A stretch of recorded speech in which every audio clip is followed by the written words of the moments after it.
बड़ी breaking, Israel पर ईरानी हमले की तारीख तय। जी हां, तिशा बाव के दिन इजराइल पर हमला संभव है और पश्चिमी खुफिया एजेंसियों की रिपोर्ट के मुताबिक हमले की ये नई तारीख सामने आई है। ये बात तो कहा ही जा रहा है कि ये बात लगातार कही जा रही है कि ईरान हमला करेगा, कब करेगा, ये सबसे बड़ा सवाल है। तो उसी को लेकर ये बड़ी जानकारी सामने आ रही है। इजराइल पर ईरानी हमले की तारीख तय, तिशा बाव के दिन इजराइल पर हमला संभव है और पश्चिमी खुफिया एजेंसीज के हवाले से ये जानकारी सामने आ रही है। 12 अगस्त से 13 अगस्त के बीच ये हमला होगा। रिपोर्ट ये बता रही है तिशा बाव यहूदी कैलेंडर का सबसे दुखद दिन होता है और इसी दिन यानी वो तारीख अगर बात करें 12 से 13 अगस्त के बीच ये बड़ा हमला हो सकता है इजराइल पर। और ईरानी मीडिया में भी हमले को लेकर भविष्यवाणी की गई है। ईरानी स्टेट टीवी का दावा है आने वाले घंटों में कुछ बड़ा और विनाशकारी होने वाला है। ये बहुत बड़ा दावा है ईरानी मीडिया की तरफ से। इजराइल पर बैलिस्टिक मिसाइल से अटैक होगा, ईरानी मीडिया का कहना है। और ईरान इराक जंग का वीडियो भी इस मीडिया के हवाले से दिखाया गया है। क्या आप अभी भी माता पिता बनने का सपना देख रहे हैं? अपोलो फर्टिलिटी के साथ अपने माता पिता बनने का सपना पूरा करें। मुफ्त परामर्श के लिए 9953440671 पर कॉल करें। यानी एक बार फिर डराने की कोशिश हो रही है और ये इस हद तक हो रही है कि सीधा जंग का ऐलान करते हुए ये मीडिया दिखाई दे रही, ईरानी मीडिया, जिसमें ये कहा जा रहा है कि इजराइल पर बैलिस्टिक मिसाइल से अटैक किया जाएगा। और इस वीडियो का, ईरान इराक वीडियो का, इस जंग का वीडियो भी दिखाया गया। और युद्ध को लेकर IRGC कमांडर का बड़ा दावा, हमारे पास हथियारों की कमी नहीं, किसी को भी दे सकते हैं मुंहतोड़ जवाब। हम सिगरेट की तरह बनाते हैं मिसाइलें, मिसाइलों को रखने के लिए जगह की दिक्कत। तो देखिए मिसाइलों को लेकर ये कॉन्फिडेंस दिखाया गया है और ये कहा गया है कि हमारे पास हथियारों की कमी नहीं, मिसाइलों की कमी नहीं। IRGC की तरफ से ये बयान। और इस बीच एक और बड़ी खबर आपको बताएं, रूस के जेलिक्स एयरलाइंस का विमान तेहरान पहुंचा है। हथियार ले जाने में जेलिक्स एयरलाइंस का इस्तेमाल होता है। बीती रात तेहरान में लैंड हुआ रूसी विमान, तो ये बहुत बड़ा अपडेट है। तेहरान में लैंडिंग हुई है जेलिक्स एयरलाइंस की और इस विमान में हथियार रहे, गोला बारूद रहे, जो कि बताया जा रहा है हथियार ले जाने में जेलिक्स एयरलाइंस का इस्तेमाल हुआ है। और खालिद मशाल को ईरान ने दिया है निमंत्रण तेहरान दौरे के लिए। ईरान ने बुलाया हानिया की मौत के बाद। मशाल को बनाया जा रहा है हमास चीफ और इसके घोषणा के तुरंत बाद देखिए ईरान की तरफ से ये इनविटेशन दिया गया। तेहरान ही दौरे पर बुलाया गया ईरान की तरफ से। हानिया की मौत के बाद मशाल हमास चीफ।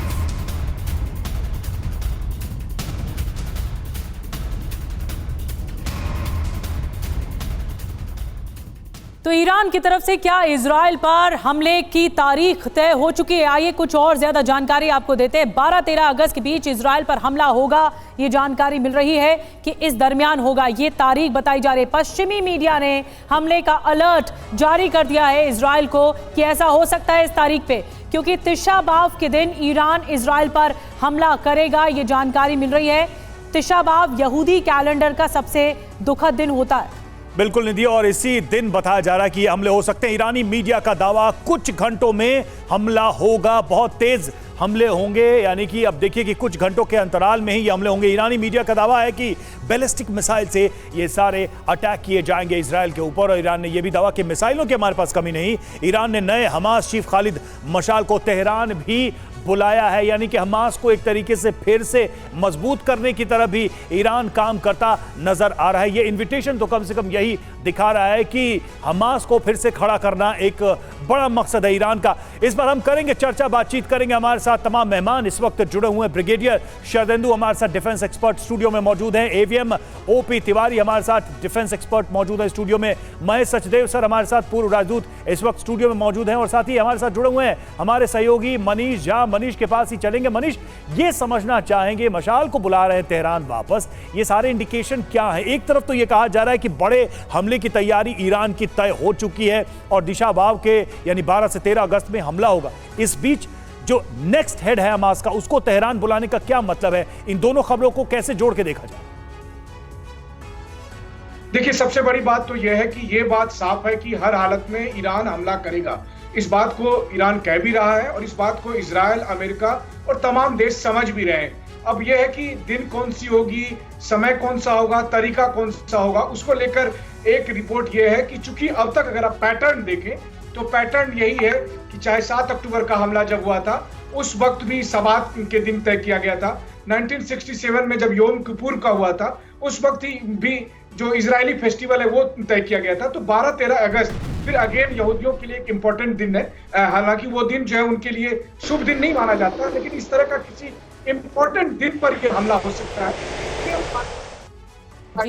और ऐसी स्थिति में हमला ईरान करता है तो ईरान की कोशिश होगी कि इजरायल को ज्यादा से ज्यादा दुख पहुंचाया जाए।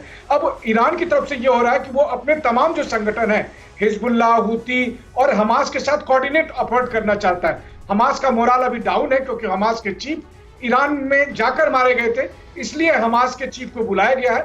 लेकिन अगर आप देखें तो ईरान के खिलाफ इजरायल भी इसी तरीके की तैयारी कर रहा है, अपने सहयोगी देशों के साथ एक संगठन बना रहा है ताकि अगर बैलिस्टिक मिसाइल से हमले हो तो वैसी स्थिति में रेड सी में या मेडिटेरियन सी में उन हमलों को रोका जा सके।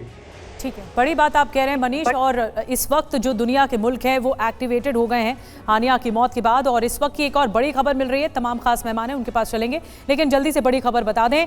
तुर्की से ईरान के लिए उड़ानें रद्द कर दी गई हैं। तुर्की के एयरलाइंस का फैसला सामने आया है। इजराइल पर किसी भी वक्त ईरान की स्ट्राइक हो सकती है, तो ये बड़ा फैसला लिया गया है। तुर्की की एयरलाइंस का ये बहुत बड़ा फैसला, जो ईरान के लिए उड़ानें हैं वो रद्द कर दी गई हैं, कैंसिल कर दी गई हैं। और तुर्की की जो एयरलाइंस हैं उन्होंने ये फैसला लिया है क्योंकि इजराइल पर खतरा है, कभी भी अटैक हो सकता है। और नीदरलैंड्स की KLM एयरलाइंस का फैसला, तेल अवीव के लिए उड़ानें रद्द की गई हैं। 26 अक्टूबर तक उड़ानें रद्द कर दी गई हैं। लंबे समय तक के लिए देखिए उड़ानें रद्द की गई हैं। ये सारे संकेत क्या बता रहे हैं? ये अपने आप में बता रहे हैं कि स्थिति तनावपूर्ण है और लंबे समय तक स्थिति ये बनी रह सकती है। 26 अक्टूबर तक उड़ानें ये रद्द की गई हैं तेल अवीव के लिए, और नीदरलैंड्स की एयरलाइंस KLM ने ये ऐलान किया है। 26 अक्टूबर का आप अंदाजा लगाइए, यानी कि अगस्त, सितंबर और अक्टूबर लगभग एंड, करीब करीब 2.5 से 3 महीने तक कोई उड़ान तेल अवीव नहीं जाएगी नीदरलैंड्स की तरफ से। और एक और बड़ी खबर ये कि ईरानी हमले की आशंका से अमेरिका भी अलर्ट पर है। मिडिल ईस्ट में अब तक की सबसे बड़ी तैनाती की गई है। अमेरिका की ओर से USS Abraham Lincoln strike group भेजा गया है। अतिरिक्त फाइटर जेट की तैनाती का भी आदेश दिया गया है। ईरान के हमले को नाकाम करने की तैयारी की जा रही है कि कभी अटैक हुआ और एकदम से अटैक हुआ तो अमेरिका तैयार रहना चाहिए।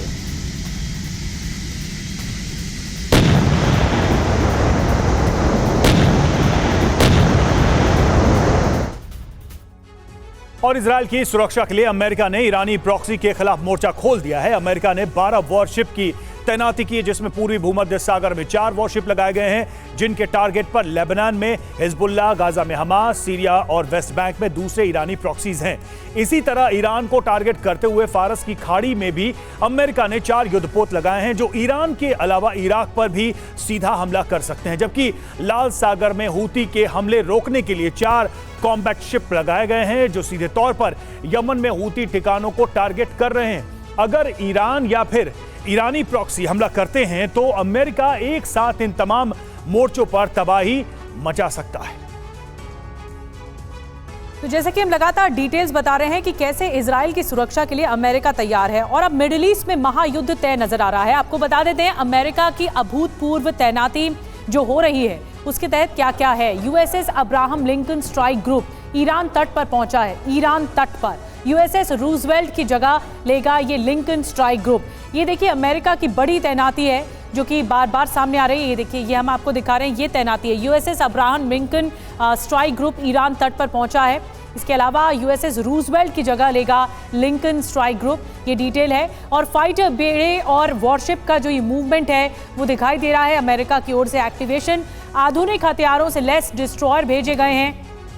अमेरिका की ओर से बैलिस्टिक मिसाइल का हमला नाकाम करने वाले क्रूजर भेजे गए हैं, ये भी कहा जा रहा है। और लाल सागर, भूमध्य सागर, ओमान की खाड़ी, यहाँ पर भी तैनाती अमेरिका की हो रही है। हमारे साथ तमाम खास मेहमान बने हुए। ब्रिगेडियर शरदेंदु सर, मैं आपके पास सबसे पहले आ रही हूँ। ये जो तारीख बताई जा रही है, आशंकाएं और बादल मंडरा रहे हैं कि ये इस तारीख पर ईरान अटैक करेगा, ये तो प्रिडिक्टेबल बात हो गई। क्या कुछ अनप्रिडिक्टेबल भी हो सकता है, कुछ ऐसा अप्रत्याशित जो कि इजराइल ने न देखा हो इस बदले को लेने के लिए? देखिए, ईरान की पूरी तैयारी है और मेरा मानना है कि ईरान जरूर इजराइल पे अटैक करेगा। समय, डेट, किस क्वांटिटी में, किस इंटेंसिटी के साथ करता है ये नहीं बताया जा सकता। देखिए, प्रॉक्सीज तो लगातार हमले कर रहे हैं, हिजबुल्लाह के अटैक जारी है, हमास भी रॉकेट फायर कर रहा है, वो तो एक्टिवेशन है। लेकिन इस बार मेरा मानना है कि जिस तरीके से तेहरान में जो हमास के चीफ का कत्ल हुआ है, आई वुड से दैट, तो उसका बदला लेने के लिए ईरान, मेरा मतलब है, डायरेक्ट तरीके से कोई ऑपरेशन लॉन्च कर सकता है। इसके लिए उसने एक डेट मुकर्रर की, लेकिन ये डेट फॉलो होगी नहीं कहा जा सकता, लेकिन एक कॉशन दिया। और साथ में मेरा मानना है कि इसको प्रीपोन भी किया जा सकता है, पोस्टपोन भी किया जा सकता है, क्योंकि जब आप पहला स्ट्राइक करते तो उससे सबसे ज़्यादा कैजुअलिटी होती हैं और दुश्मन को अनअवेयर कैच किया जाता है। तो ईरान इस बार बहुत सीरियस है, संजीदा है, क्योंकि उसकी धरती पे इस तरीके का हमला हुआ और किस तरीके से हमला हुआ। एक उनके रूम में जहाँ पे इस्माइल हानिया थे वहाँ पे एक्सप्लोसिव प्लांट हुआ, कि यह मिसाइल द्वारा हुआ, यह आर्म ड्रोन द्वारा हुआ, तमाम तरीके की थ्योरी सामने है, लेकिन fact of the matter is Tehran में इस तरीके का हमला हुआ, लिहाजा ईरान इसका बदला जरूर लेगा। और इजराइल आज की डेट में जो कहीं ना कहीं अपने आप को एक विक्ट्री साइन दिखा रहा है और जरूर उसका हौसला अफजाई हुआ है, लेकिन जो मुस्लिम वर्ल्ड है उसमें भी ईरान की क्रेडिबिलिटी का अब सबसे बड़ा सवाल है, क्योंकि ईरान की महत्वाकांक्षाएं तो ये नजर आ रही थी कि वो इस पूरे इलाके में अरब वर्ल्ड का एक बड़ा लीडर बनकर उभरे, लेकिन तेहरान में इस हमले ने कई सारे प्रश्न चिन्ह लगा दिए उस पर, उस इरादे पर। और देखिए, ईरान से तनाव पर अमेरिका का बड़ा बयान सामने आया है, जितनी जरूरत पड़ी उतनी मदद भेजेंगे। पेंटागन के प्रवक्ता ने यह बात कही है, हम हाथ पर हाथ रखकर नहीं बैठेंगे, मिडिल ईस्ट में किसी भी परिस्थिति के लिए हम तैयार बैठे।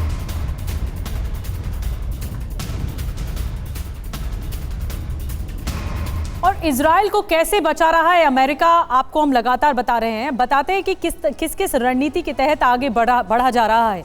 दोनों मुल्कों की ओर से 2 carrier strike group worship aircraft तैनात किए गए हैं। ये एक बड़ा कदम है रेड सी में, लाल सागर में मदद, हूती के हमलों से जहाज़ों की सुरक्षा, ये भी अमेरिका की तरफ से कवच दिया जा रहा है इजराइल को। 2000 जवान अलर्ट पर हैं, पेट्रियट, थार्ड डिफेंस सिस्टम तैनात कर दिया गया है। और आपको बता दें कि $12.5 बिलियन हथियारों की मदद के लिए अलॉट हुए हैं। 20,500 बम, 907 किलो, 226 किलो वाले बम दिए गए हैं। ये अमेरिका ने रणनीति के तहत दिया है। अप्रैल में ईरानी हमले के वक्त ब्रिटेन, फ्रांस, जॉर्डन के साथ फाइटर तैनात कर दबाव बनाया गया। 25 F-35 फाइटर, जून में $3 बिलियन की डील। तो ये डील बहुत इंपॉर्टेंट है और अमेरिका एक तरह से पूरा सुरक्षा कवच तैयार करके इजराइल के लिए बैठा हुआ है। चलते रवि के पास। बिल्कुल, अमेरिका की मदद अपने आप में एक बड़ी ताकत है जो इजराइल को मिलती रही है। तिवारी सर, सवाल यहां पर यह होता है कि अमेरिका साथ खड़ा है तो फिर इजराइल के खिलाफ कौन खड़ा हो सकता है?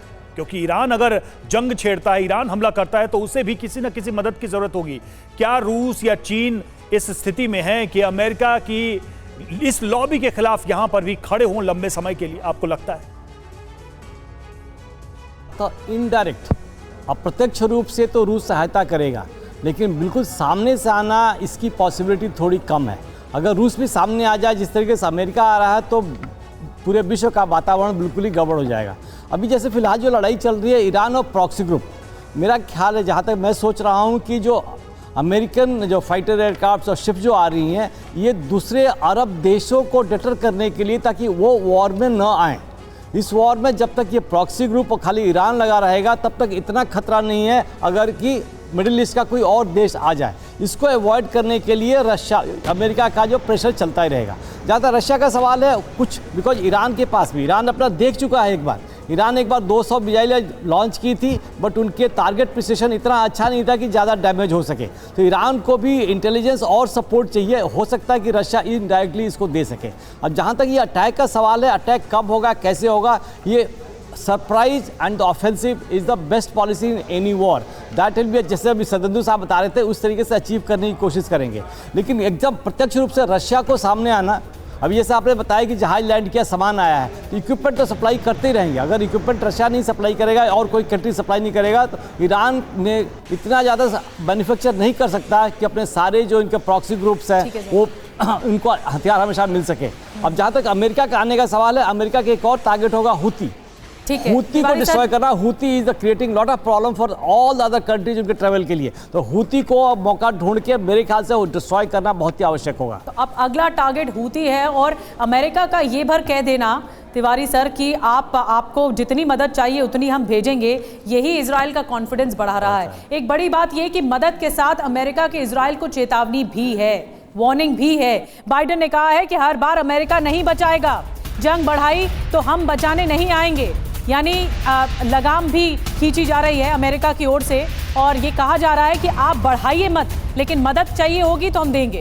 समझौते का प्रयास भी आगे बढ़ाए इजराइल, यानी उस समझौते के बारे में, डील के बारे में भी, पीस समझौते के बारे में भी अमेरिका बैकअप कर रहा है इजराइल को। तो क्या बातें हुई बाइडेन और नेतन्याहू के बीच में, आपको विस्तार से हम बता रहे हैं कि बाइडेन और नेतन्याहू के बीच फोन पर क्या क्या हुआ, क्या महत्वपूर्ण बातें हुई। तो देखिए, ईरान हिजबुल्लाह के संभावित पलटवार पर बातचीत हुई और ईरान के खिलाफ जवाबी रणनीति पर भी चर्चा हुई। इजरायल को अमेरिकी मदद का भरोसा दिया गया बाइडेन की तरफ से। बाइडेन ने बंधकों की डील पर भी जोर दिया और इजरायली एक्शन पर बाइडेन ने नाराजगी जताई है। हानिया की हत्या पर अमेरिका को भरोसे में नहीं लिया गया, ये बाइडेन ने अपनी बातचीत में रखा और फिलहाल अमेरिका इजरायल का पूरा बचाव करेगा। और लॉर्ड ऑस्टिन ने भी यह कह दिया है कि जो जरूरत होगी वो मदद दी जाएगी इजरायल को।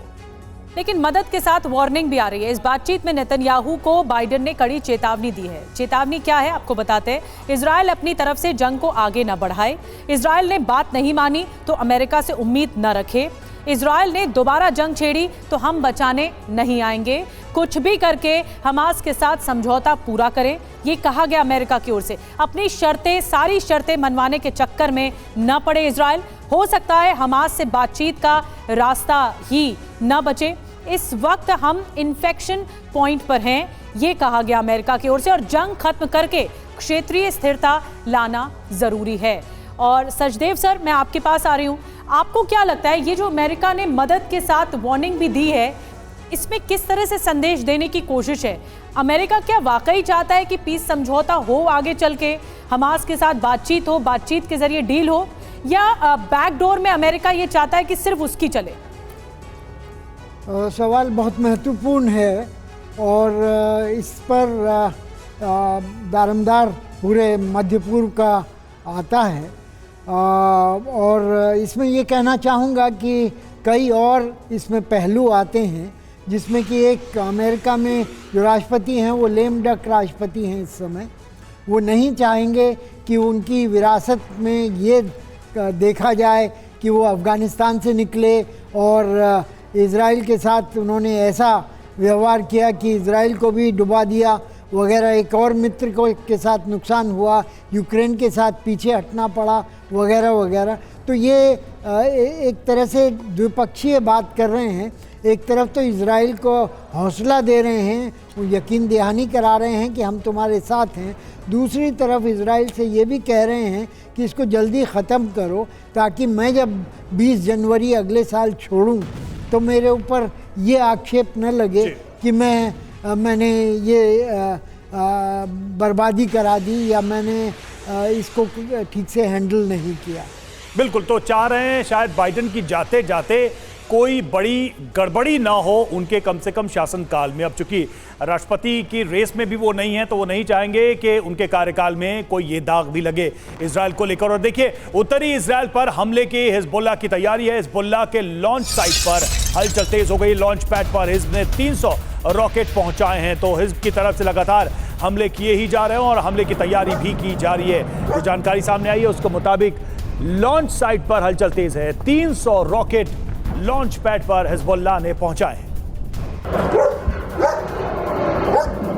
तो लॉन्च पैड पर हिजबुल्लाह ने 300 रॉकेट पहुंचा दिए हैं। अब देखिए, लॉन्च पैड से ये पूरी जंगी तैयारी है जो कि हिजबुल्लाह की ओर से उत्तरी इजराइल, नॉर्थ इजराइल पर हमले की बड़ी तैयारी रची जा रही है। और इसके लिए ये जो तैयारी की तस्वीरें हैं वो सामने, लॉन्च पैड तैयार किया जा रहा है। इजराइल में हिजबुल्ला हमला कर सकता है। हिजबुल्ला चुनौती है, हूती चुनौती है, हमास पहले ही इजराइल के लिए एक बहुत बड़ी चुनौती है। तो ऐसे में ये सबसे बड़ा चैलेंज है कि हिजबुल्ला को कैसे कंट्रोल किया जाए। अब इजराइल की रणनीति भी आ रही है, लेकिन हिजबुल्ला भी तैयार होकर बैठा है। और दक्षिणी लेबनान में हिजबुल्लाह की मिसाइल और रॉकेट लॉन्च साइट पर इस वक्त हलचल तेज है। माना जा रहा है कि हिजबुल्लाह इजराइल के खिलाफ प्रतिशोध का दूसरा चरण लॉन्च करने वाला है। सूत्रों के मुताबिक हिजबुल्लाह ने दक्षिणी लेबनान में 7 मिसाइलें लॉन्च साइट और 13 रॉकेट लॉन्च पैड को एक्टिव कर दिया है। 7 मिसाइल लॉन्च साइट पर 150 मिसाइलें पहुंचा दी गई हैं। वहीं रॉकेट लॉन्च पैड पर 300 से ज्यादा रॉकेट भेज दिए गए हैं। जो 150 मिसाइलें भेजी गई हैं उनके नाम फज्र 3 और फज्र 5 मिसाइल हैं और इसी के साथ 300 से ज्यादा कत्यूशा और फलक रॉकेट भी हमले के लिए भेजे गए। और एक और बड़ी खबर आपको बता दें कि इजराइल को 19 संगठनों ने इस वक्त घेर लिया है। इजराइल बॉर्डर पर ईरान समर्थित 19 संगठन Lebanon, West Bank, Gaza, Syria border पर एक्टिव हो चुके हैं। तो एक तरह से ये चक्रव्यूह में फंसाने की कोशिश है। 19 संगठन एक साथ घेर चुके हैं इजराइल बॉर्डर पर। और चलिए अब आपको बताते हैं कि ईरान के चक्रव्यूह में अभी इजराइल कैसे फंसा है और 19 संगठनों के ने इजराइल के बॉर्डर पर डेरा डाल रखा है।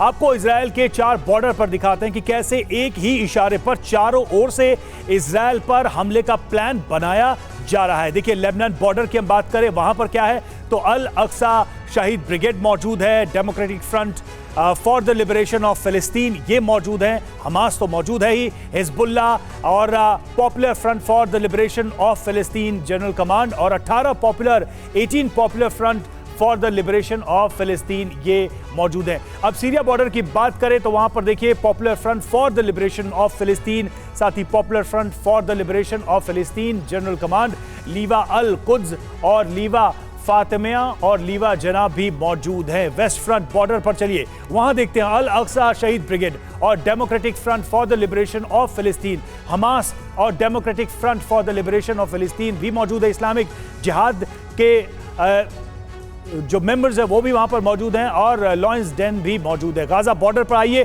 तो वहां क्या है, वहां अल अक्सा शहीद ब्रिगेड एक्टिव है, अल कादिर अल हुसैनी ब्रिगेड एक्टिव है, democratic front for the liberation of फिलिस्तीन इनके मेंबर्स भी एक्टिव हैं, हमास है और इस्लामिक जिहाद भी है। फिलिस्तीनी मुजाहिदीन मूवमेंट के लोग भी मौजूद हैं और popular front for the liberation of फिलिस्तीन जनरल कमांड और popular front for the liberation of फिलिस्तीन और पॉपुलर रेसिस्टेंस कमेटी भी मौजूद है। ये पूरा हमने आपको बताया कि किन किन प्रॉक्सीज के माध्यम से घेरेबंदी चल रही है।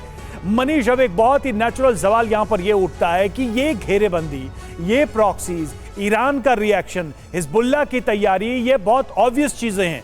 जो ऑब्वियस चीज नहीं है वो है कि इजराइल की तरफ से कौन सा काउंटर प्लान तैयार हो रहा है इन सबको डील करने के लिए। बिल्कुल, देखिए 302 दिन हो गए हैं। इन 302 दिन में हिजबुल्लाह की तरफ से तकरीबन 7,500 रॉकेट से हमले किए गए हैं। तो आप सोच ही सकते हैं कि एक एवरेज 25 रॉकेट तो रोजाना था ही, लेकिन हाँ अब क्या होगा, तो इजराइल को ऐसा लगता है कि हिजबुल्लाह, हमास, हूती के साथ मिलकर ईरान की तरफ से कम 2,500-3 हजार से ज्यादा मिसाइल, रॉकेट, ड्रोन से हमले हो सकते हैं। क्योंकि 14 अप्रैल को जब उन्होंने किया था तो वो संख्या लगभग 350 के करीब थी और तब इजराइल ने 6 देशों का एक गठबंधन बनाया था जिसमें America, France, Britain, Germany, Jordan ये सब शामिल थे और सब ने मिलकर उन रॉकेट को रोका था। अब इजराइल की तैयारी है कि अगर इस बार 2,500-3 हजार के करीब रॉकेट से हमला होता है जो सभी तरफ से एक साथ हमला हो, क्योंकि इजराइल की सबसे बड़ी ताकत आयरन डोम है, एयर डिफेंस सिस्टम है, तो कोशिश यही है दुश्मनों की कि उसके एयर डिफेंस सिस्टम को एग्जॉस्ट कर दिया जाए। तो वो एग्जॉस्ट ना हो सके इसके लिए कैसे एयर डिफेंस सिस्टम और जो बाकी सहयोगी देश हैं उनके फाइटर जेट, उनके मिसाइल काम करेंगे, इस पर उनकी मोटे तौर पर स्ट्रेटेजी है अपने डिफेंस के लिए। लेकिन हमने अपने दर्शकों को बताया था कि मांग यह भी हो रही है कि अगर ईरान हमला करने को रेडी है तो वैसे में प्रीएम्प्टिव एक्शन भी लिया जाए, पहले ही हम हमला कर दें। ठीक है, बड़ी बात आपने मनीष बताई। एक बार फिर आऊंगी, एक और खबर, बड़ी खबर मिल रही है। अमेरिका बड़े युद्ध के लिए तैयार नहीं है, ये खबर मिल रही है। बड़े युद्ध के लिए अमेरिका तैयार नहीं है। अमेरिकी संसद में संयुक्त कमेटी की रिपोर्ट और अमेरिका को आज के खतरे का आभास नहीं है, ये रिपोर्ट में कहा गया। रिपोर्ट में चीन को बढ़ता खतरा बताया गया है, रूस को लेकर भी चिंता जताई गई है, यूरोप में अमेरिकी तैनाती बढ़ाने का सुझाव दिया गया है। तो मनीष, यही आपकी बात को कनेक्ट करता है जो इससे पहले आप कह रहे थे कि ईरान पर अटैकिंग पोजीशन तो होगी अमेरिका, क्योंकि मदद कर रहा है इजराइल की, लेकिन बड़ा युद्ध करने का मंशा नहीं है अमेरिका की, और ये रिपोर्ट में भी कहा जा रहा है। बिल्कुल, देखिए, अमेरिकी संसद की जो ये 132 पन्ने की रिपोर्ट है वो TV9 के पास मौजूद है, और उसमें अगर आप पढ़ें तो साफ तौर पर चौंकाने वाली बात यह है कि इन तमाम जो वैश्विक स्थिति है इसके बीच में अमेरिका किसी बड़े युद्ध के लिए तैयार नहीं है।